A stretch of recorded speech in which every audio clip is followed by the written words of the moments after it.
अब हम लोग एक्सरसाइज 28F का सेकंड नंबर क्वेश्चन देखते हैं।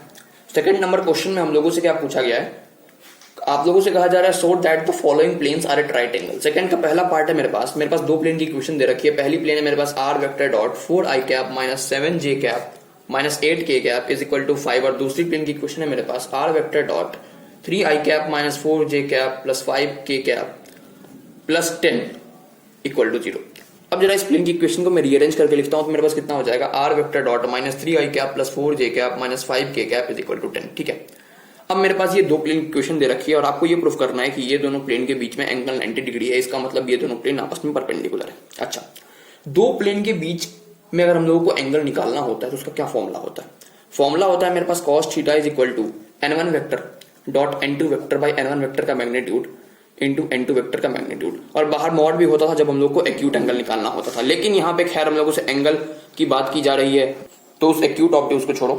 अब इन दोनों प्लेन के बीच का एंगल 90 डिग्री है। इसका मतलब थीटा कितना है, π/2 यानी कि 90 डिग्री। तो cos π/2 कितना होता है, 0 होता है।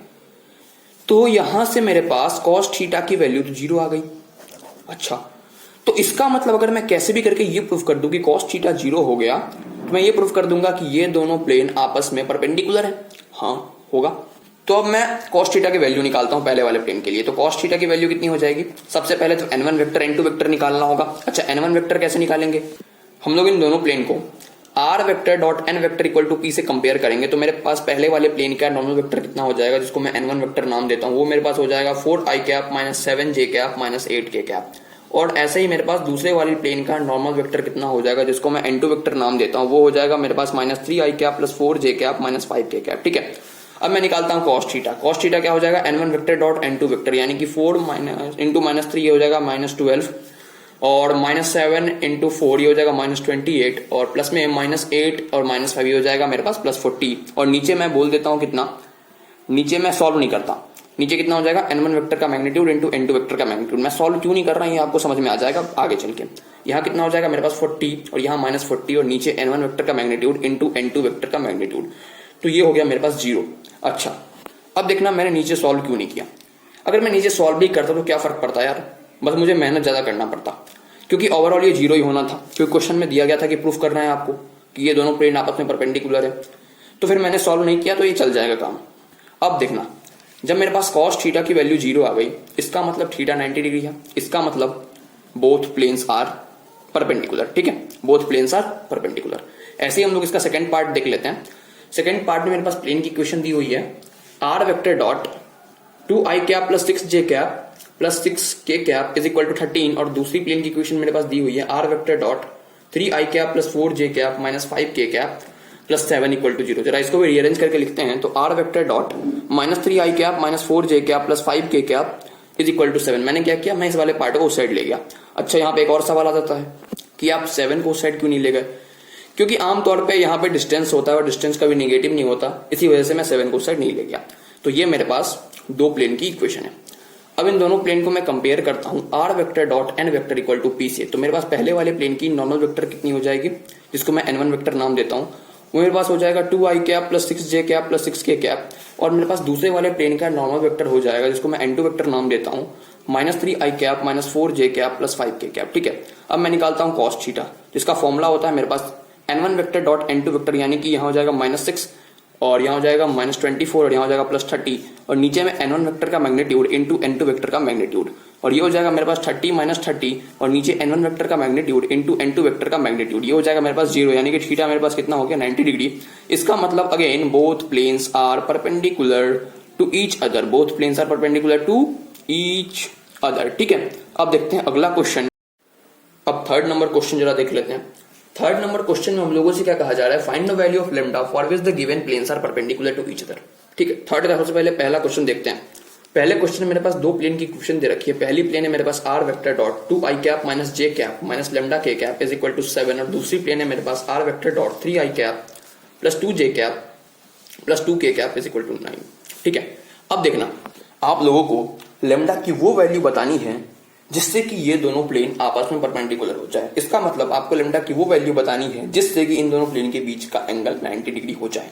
अच्छा, लेकिन इन दोनों प्लेन या फिर किसी भी दो प्लेन के बीच के एंगल फाइंड करने का फॉर्मूला क्या होता है, cos theta is equal to n1 vector dot n2 vector by n1 vector का मैग्नीट्यूड इनटू n2 वेक्टर का मैग्नीट्यूड। अच्छा, लेकिन यहाँ पे थीटा तो 90 डिग्री है, तो पुट करते हैं यहाँ पे थीटा 90 डिग्री, तो cos 90 is equal to n1 vector dot n2 vector by n1 vector का मैग्नीट्यूड इनटू n2 वेक्टर का मैग्नीट्यूड। लेकिन cos 90 तो जीरो होता है, हाँ भाई जीरो होता है, तो फिर मेरे पास n1 vector dot n2 vector by n1 vector का मैग्नीट्यूड इनटू n2 वेक्टर का मैग्नीट्यूड जीरो होना चाहिए। अगर मैं n1 वेक्टर का मैग्नीट्यूड इनटू n2 वेक्टर का मैग्नीट्यूड इस साइड ले जाता हूँ और जीरो से मल्टीप्लाई करता हूँ तो जीरो में ही चला जाएगा। तो मेरे पास फाइनली कंडीशन क्या बनता है, n1 vector dot n2 vector equal to zero. अच्छा, तो ये कंडीशन बनता है। तो फाइनली इसका मतलब ये है कि मुझे लेमडा की वो वैल्यू फाइंड करनी है जो कि इस कंडीशन को सेटिस्फाई करे, क्योंकि ये कंडीशन कब आया है, जब थीटा 90 डिग्री था। अब देखना, इन दोनों प्लेन को मैं कंपेयर करता हूं, r vector dot n vector equal to P से, तो मेरे पास n1 वेक्टर कितना हो जाएगा, 2i cap minus j cap minus lambda k cap, जहां पे n1 वेक्टर क्या है, पहले वाले प्लेन का नॉर्मल वेक्टर, और n2 वेक्टर कितना हो जाएगा, 3i cap plus 2j cap plus 2k cap. अब मैं यहाँ पुट करता हूँ, यहाँ कितना हो जाएगा मेरे पास, यहाँ हो जाएगा 6 minus two lambda equal to 0। तो मेरे पास 2 लेमडा की वैल्यू कितनी हो गई, 4, तो मेरे पास लेमडा कितना आ गया, 2। तो यही मेरे पास लेमडा की वैल्यू है। अब देख लेते हैं इसका सेकंड पार्ट। सेकंड पार्ट में मेरे पास दो प्लेन की इक्वेशन दे रखी है।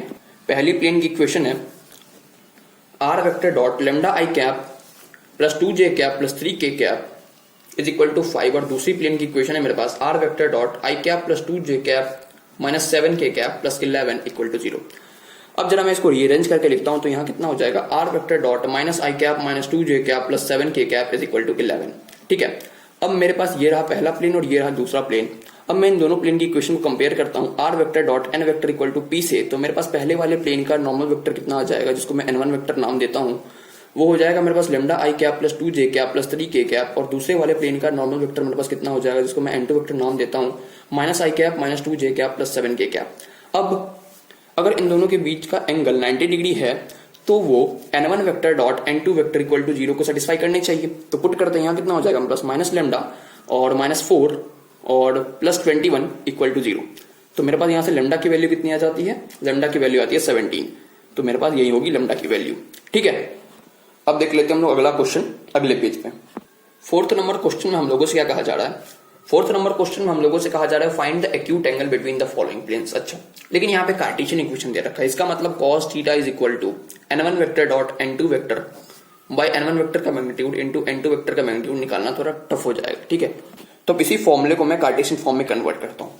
मान लो मेरे पास दो प्लेन की इक्वेशन है, पहली प्लेन की इक्वेशन है a1x plus b1y plus c1z equal to d1, और दूसरी प्लेन की इक्वेशन है मेरे पास a2x plus b2y plus c2z equal to d2।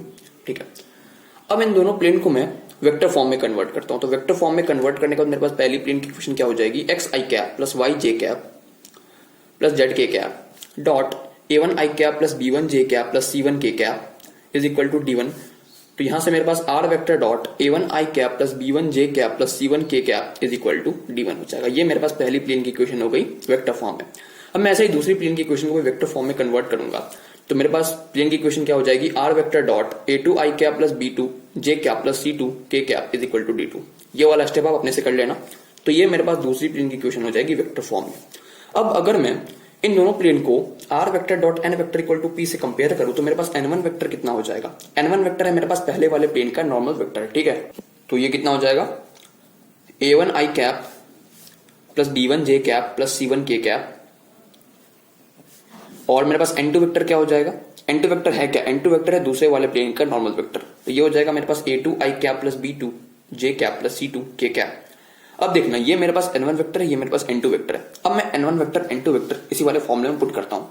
तो मेरे पास cos थीटा की वैल्यू क्या आ जाएगी, n1 vector dot n2 vector यानी कि a1 a2 plus b1 b2 plus c1 c2, नीचे में n1 वेक्टर का मैग्नीट्यूड यानी कि under root of a1 square plus b1 square plus c1 square, और n2 वेक्टर का मैग्नीट्यूड यानी कि under root of a2 square plus b2 square plus c2 square. ठीक है, और यहां बाहर में मॉड भी था, तो मॉड क्यों, क्योंकि एक्यूट एंगल निकालना है। तो ये मेरे पास cos थीटा की वैल्यू हो जाती है कार्टेशियन। तो चौथे क्वेश्चन का पहला पार्ट में मेरे पास ये दोनों प्लेन की इक्वेशन दे रखी है। अब अगर मैं इन दोनों प्लेन को इन दोनों प्लेन से कंपेयर करूं तो मेरे पास a1 कितना आ जाएगा 2, b1 कितना आ जाएगा मेरे पास -1 और c1 कितना आ जाएगा 1, a2 कितना आ जाएगा 1, b2 कितना आ जाएगा 1 और c2 कितना आ जाएगा 2। ठीक है, अब मैं एंगल निकालता हूँ कॉस थीटा किसी फॉर्मूले से, तो कॉस थीटा कितना हो जाएगा मेरे पास a1 a2 यानी कि 2, b1 b2 यानी कि -1 और प्लस c1 c2 यानी कि 2, और नीचे कितना हो जाएगा मेरे पास under root of a1 square यानी कि 4, b1 स्क्वायर 1 और c1 स्क्वायर 1, और यहाँ पे under root of a2 square 1, b2 square 1 और c2 स्क्वायर हो जाएगा 4। तो यहाँ कितना हो गया मेरे पास 3 और नीचे हो गया मेरे पास √6 इंटू √6। तो मेरे पास कॉस थीटा की वैल्यू कितनी हो गई, ये हो गई मेरे पास 3/6 यानी कि 1/2। तो मेरे पास थीटा की वैल्यू हो जाएगी π/3। ठीक है, अब देख लेते हैं अगला क्वेश्चन। अब अगले क्वेश्चन में मेरे पास प्लेन की जो दो इक्वेशन दी हुई है, पहली इक्वेशन है मेरे पास x + 2y + 2z = 3 और दूसरी इक्वेशन है मेरे पास 2x - 3y + 6z = 8। ठीक है, तो यहाँ पे a1 कितना हो जाएगा 1, b1 कितना हो जाएगा 2 और c1 कितना हो जाएगा मेरे पास 2। ये a1 b1 c1 में कैसे निकाल रहा हूँ, मैं इन दोनों प्लेन से कंपेयर कर रहा हूँ, फिर मैं a1 b1 c1 निकाल रहा हूँ और फिर मैं a2 निकालूंगा, b2 निकालूंगा और c2 निकालूंगा। तो a2 मेरे पास 2 है, b2 मेरे पास -3 है और c2 मेरे पास 6 है। तो कॉस थीटा का ये वाला फॉर्मूला लगा देते हैं। कौन सा वाला, ये जो मेरे पास यहाँ पे दिया हुआ है ये वाला। ठीक है, तो लगाते हैं। यहाँ पे कितना हो जाएगा मेरे पास मॉड में a1 a2 यानी कि 2, b1 b2 यानी कि -6 और c1 c2 यानी कि 12, और नीचे under root of a1 square यानी कि 1, b1 स्क्वायर यानी कि 4 और c1 स्क्वायर यानी कि 4, a2 स्क्वायर यानी कि 4, b2 स्क्वायर यानी कि 9 और c2 स्क्वायर यानी कि 36। तो यहाँ हो जाएगा मेरे पास कितना 6 + 2 8 और नीचे हो जाएगा मेरे पास √9 और यहाँ हो जाएगा मेरे पास √49। ठीक है, तो ये हो गया 8/3 × 7 यानी कि 8/21। तो मेरे पास थीटा की वैल्यू कितनी आ जाएगी, थीटा की वैल्यू आ जाएगी यहाँ से cos इनवर्स 8/21। ठीक है, अब देख लेते हैं हम लोग अगला क्वेश्चन यानी कि थर्ड पार्ट इसका। तो थर्ड पार्ट में मेरे पास प्लेन की दो इक्वेशन दी हुई है, इन दोनों इक्वेशन से मैं a1 b1 c1 निकालूंगा और a2 b2 c2 निकालूंगा, फिर इसी cos थीटा के फॉर्मूला से मैं थीटा निकालूंगा। तो a1 कितना है मेरे पास 1, b1 कितना है मेरे पास 1 और c1 कितना है मेरे पास -1, a2 कितना है मेरे पास 1, b2 कितना है मेरे पास 2 और c2 कितना है मेरे पास 1। तो cos थीटा क्या हो जाएगा मेरे पास मॉड में a1 a2 यानी कि 1, b1 b2 यानी कि 2 और c1 c2 यानी कि -1 और नीचे under root of a1 square यानी कि 1, b1 स्क्वायर 1, c1 स्क्वायर 1 और a2 स्क्वायर 1, b2 स्क्वायर 4 और c2 स्क्वायर 1। तो ये हो गया मेरे पास कितना 2 और यहाँ पे हो गया √3 और यहाँ पे हो गया मेरे पास √6। अब देखना 2/√3 × √3 × √2, मैं √6 को √3 × √2 में लिख सकता हूँ। अच्छा, तो यहाँ कितना हो जाएगा मेरे पास √2, क्योंकि √2 से मैं 2 काटूंगा तो ऊपर √2 बच जाएगा और नीचे हो जाएगा 3। तो मेरे पास थीटा कितना हो जाएगा cos इनवर्स √2/3। चलिए फोर्थ नंबर क्वेश्चन भी देख ही लेते हैं लगे हाथों। फोर्थ नंबर क्वेश्चन में हमारे पास प्लेन की इक्वेशन दी हुई है x + y -2z = 6 और दूसरी इक्वेशन है 2x - 2y + z = 11। तो यहाँ से मेरे पास a1 हो जाएगा 1, b1 हो जाएगा 1 और c1 हो जाएगा मेरे पास -2, a2 हो जाएगा 2, b2 हो जाएगा -2 और c2 कितना हो जाएगा 1। तो मेरे पास cos थीटा की क्या वैल्यू आ जाएगी, ये हो जाएगा a1 a2 यानी कि 2, b1 b2 यानी कि मेरे पास -2 और c1 c2 यानी कि -2 और बाहर मॉड है नीचे under root of a1 square यानी कि 1, b1 स्क्वायर यानी कि 1 और c1 स्क्वायर यानी कि 4 और यहाँ पे under root of a2 square यानी कि 4, b2 स्क्वायर यानी कि 4 और c2 स्क्वायर यानी कि 1। तो इससे ये कट जाएगा, ये हो जाएगा मेरे पास 2 और यहाँ पे हो जाएगा मेरे पास √6 और यहाँ हो जाएगा मेरे पास √9। ठीक है, अब अगर और सॉल्व करें इसको तो ये हो जाएगा 2/√6 × 3। तो मेरे पास cos थीटा कितना आ गया 2/3√6। तो मेरे पास थीटा कितना हो जाएगा cos इनवर्स 2/3√6। ठीक है, चलो तो फिर